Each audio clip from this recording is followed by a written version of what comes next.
इंद्रियों का वर्णन। 94 श्लोक। श्रवण, त्वचा, नेत्र, घ्राण और जिह्वा ये 5 ज्ञानेंद्रियां हैं, क्योंकि इनसे विषयों का ज्ञान होता है। तथा वाक, पानी, पाद, गुदा और उपस्थ ये कर्मेंद्रियां हैं, क्योंकि इनका कर्मों की ओर झुकाव होता है। इनके द्वारा कर्म किए जाते हैं। अर्थात 10 तरह की इंद्रियां होती है। आंख, कान, नाक, जीभ और त्वचा ये 5 ज्ञानेंद्रियां हैं, क्योंकि इनसे विषयों का ज्ञान होता है। और वाक, पानी, पाद, गुदा और उपस्थ ये 5 कर्मेंद्रियां हैं, क्योंकि इनका कर्मों की ओर झुकाव होता है। इनके द्वारा कर्म किए जाते हैं। अगले श्लोक में वे कहते हैं कि अपनी वृत्तियों के कारण ही अंतःकरण को मन, बुद्धि, चित्त और अहंकार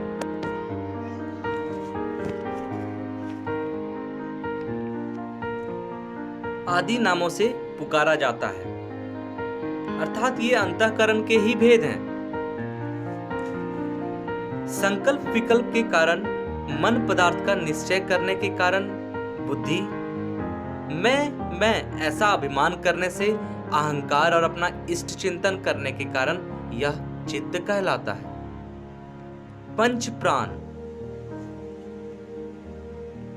अपने विकारों के कारण सुवर्ण और जल आदि के समान स्वयं प्राण ही वृत्ति भेद से प्राण, अपान, व्यान, उदान और शमान इन 5 नामों वाला होता है।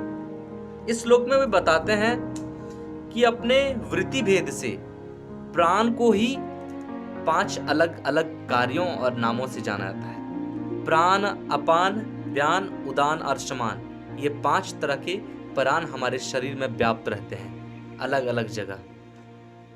सूक्ष्म शरीर का वर्णन।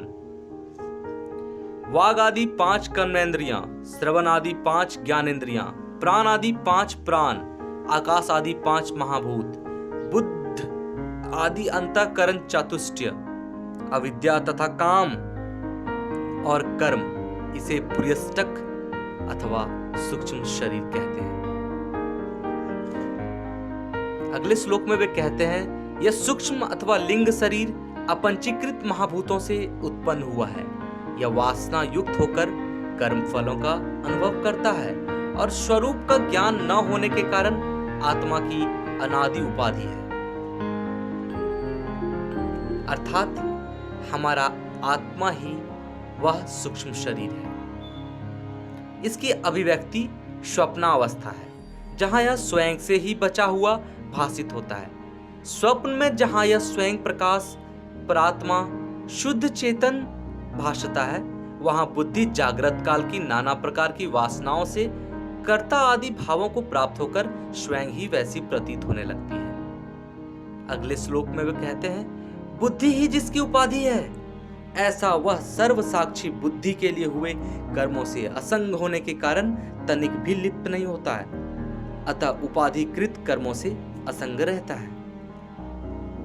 यह लिंग दे चिदात्मा बढ़ई के वसूले की तरह पुरुष के संपूर्ण व्यापारों का कारण है, इसलिए यह आत्मा असंग है। नेत्रों के सदोष अथवा निर्दोष होने से प्राप्त हुए अंधापन, धुंधलापन अथवा अस्पष्ट देखना आदि नेत्रों के ही धर्म हैं। इस प्रकार बहरापन, गूंगापन आदि भी श्रोत्र आदि के ही धर्म हैं, सर्वसाक्षी आत्मा के नहीं। श्वास प्रश्वास, जमाई, छींक, कांपना और उछलना आदि क्रियाओं को तत्ववेतार तत्व को जानने वाले प्राण आदि का धर्म बताते हैं। भूख और प्यास भी प्राण के ही धर्म है।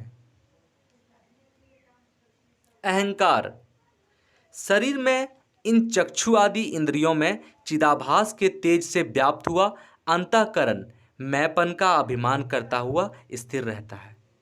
इसी को अहंकार समझना चाहिए। यही कर्ता भोक्ता तथा मैंपन का अभिमान करने वाला और यही सत्व आदि गुणों के योग से 3 अवस्थाओं को प्राप्त होता है। विषयों की अनुकूलता से यह सुखी और प्रतिकूलता से दुखी होता है। सुख और दुख इस अहंकार के ही धर्म हैं, नित्य आनंद स्वरूप आत्मा के नहीं।